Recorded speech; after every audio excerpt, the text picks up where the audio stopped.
se le renovaran el ejercicio de las relaciones exteriores, ¿no? Y buscaban, y había porque no fue el regreso a la monarquía, fue un sistema republicano con una sala de representantes, etcétera, pero bueno, las elecciones se ganaban, por ejemplo, 10.000 a 4, 9.000 a 7, ¿no? Año a año, o sea, había un unanimismo absoluto.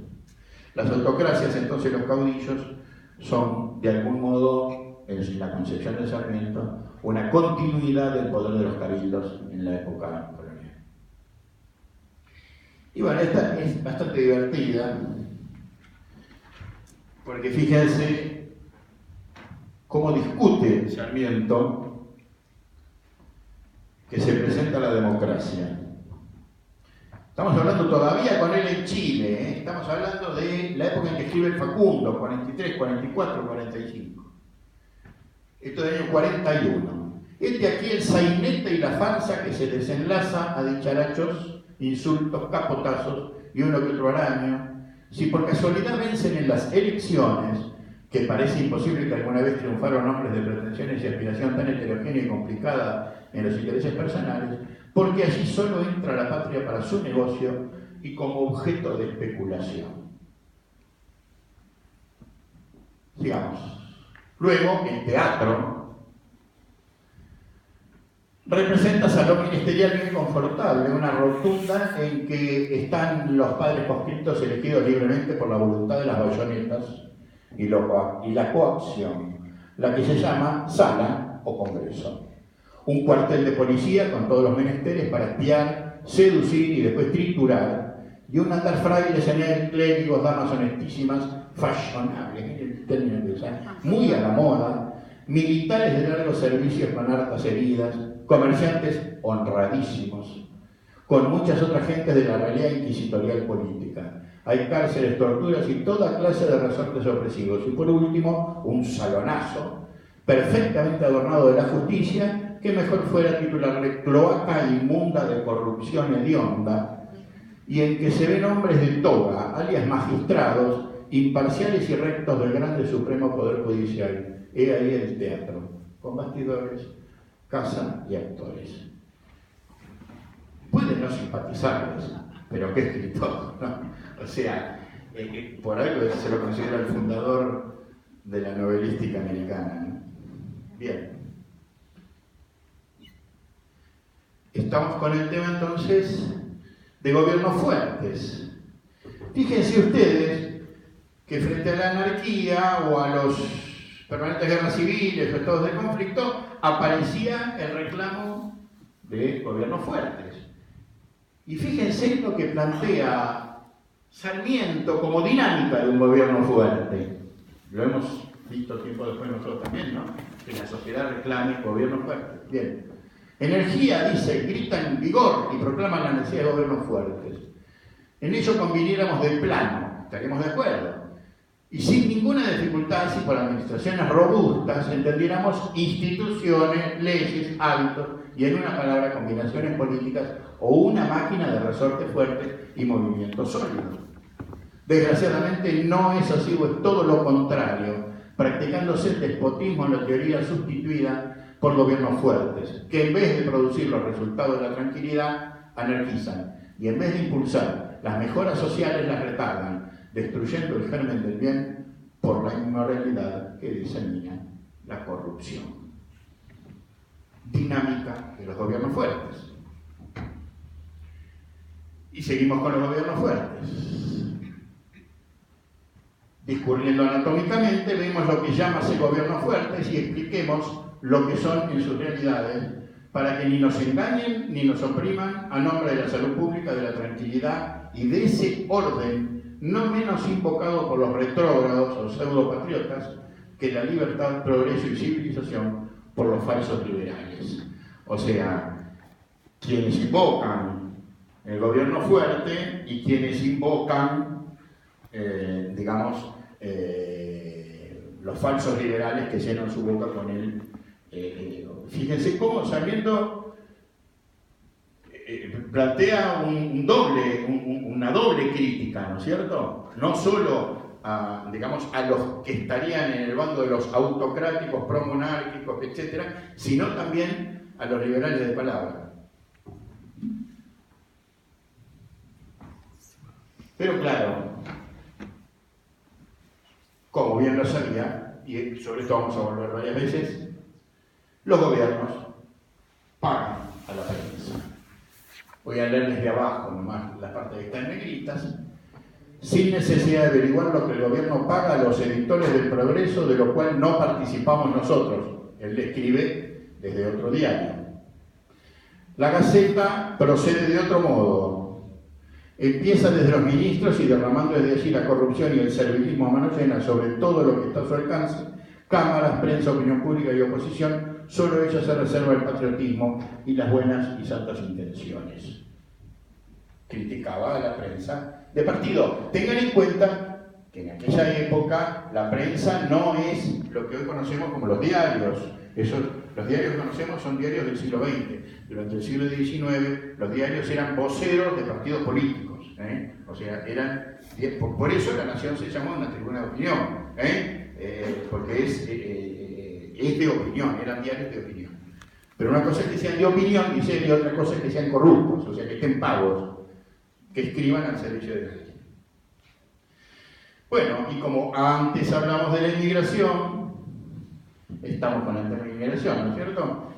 Bueno, plantea el tema de la discusión, la publicidad y la educación como tres consignas básicas para formar los parlamentos y para sumar a los inmigrantes como nuevos ciudadanos. Discusión, publicidad y educación. Elogia entonces, como les había dicho antes, al sacerdocio protestante, señalando que para él son muestra de otra moralidad.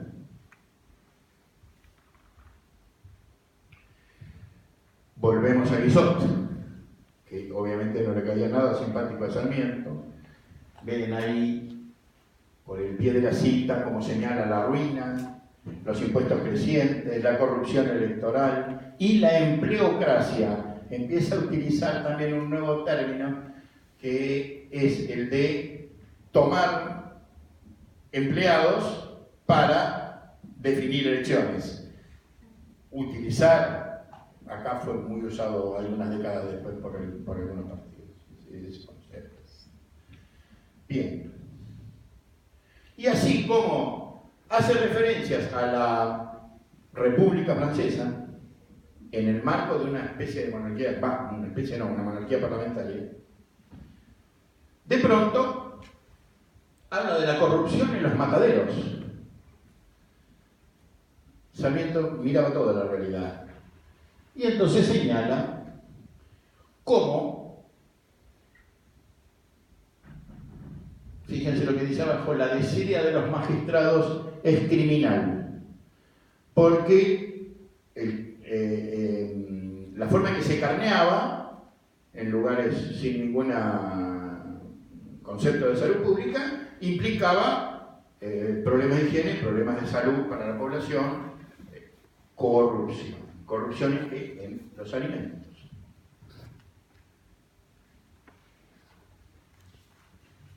En el siguiente, justamente,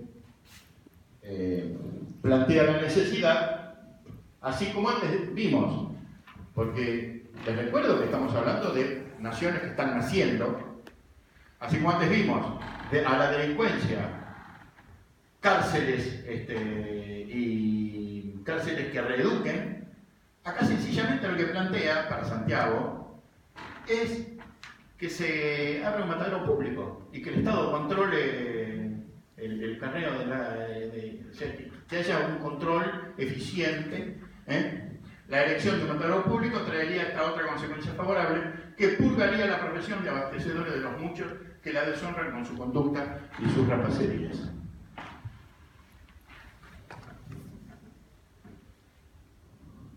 Bueno, en Valparaíso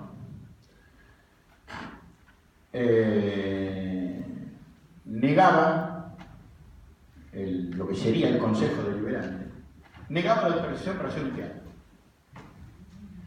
¿Por qué? Fíjense la ironía del texto irónico de la parte que está en negrita de San Miguel.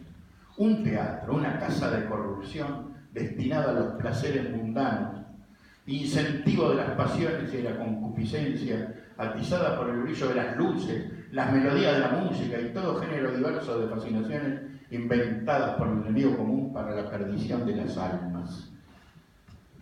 Con esa ironía, un teatro, y lo que es 1000 veces peor, empeñarse en que la ilustre municipalidad lo costee, lo levante y se eche encima tamaño cargo de conciencia.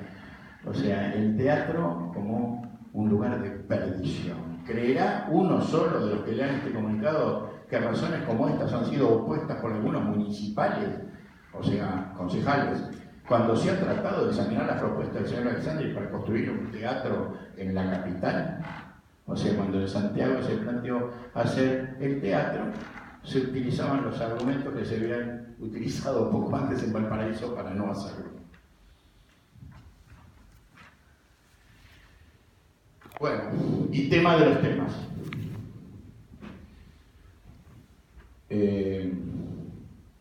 La concepción de Sarmiento sobre el rol de la mujer en la sociedad no tiene, para mí, otro nombre que revolucionario para su época.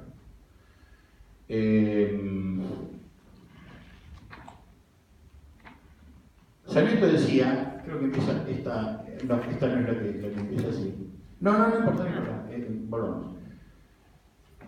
Plantea la necesidad de que las mujeres tengan un rol social que no sea la de vivir, y lo dicen en esos términos, en la corrupción de la ignorancia y del trabajo, y se encerradas en el trabajo doméstico.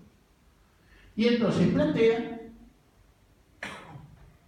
con toda la carga lógica de la época, no pensemos en cosas que tienen que ver con el siglo XX, pensemos que estamos con la era victoriana, el comienzo de la era victoriana en Inglaterra y en buena parte del mundo. Su empleo aliviaría a la sociedad una carga pesada y a ellas mismas de la corrupción, la mendicidad y la desocupación. Y entonces plantea que la docencia, por ese carácter maternal que se le adjudicaba al papel de la maestra, era el desafío social que tenían las mujeres y los estados de formar maestras para que fueran los formadores de las nuevas generaciones. Las mujeres, además, educadas y preparadas al efecto, serían el mejor vehículo para diseminar por los extremos de la República una multitud de pequeñas industrias manuales que son desconocidas y proporcionarían medio de subsistencia, goces y mejora a sus discípulas como a ellas mismas. Fabricación de redes para la industria de la seda, la cría de gusano, la jardinería, las obras de mano como la confección de flores artificiales. Bueno, enuncia una serie de industrias pequeñas, pero, y esto vuelvo a decirlo, ubiquen esto en 1850, ¿sí? La mujer no tenía vida pública, la mujer no existía, la mujer era una esclava conyugal encerrada en su vida doméstica. Me atrevo a consignar aquí hechos en favor de la educación del bello sexo, tanto más cuanto que el plan de aquel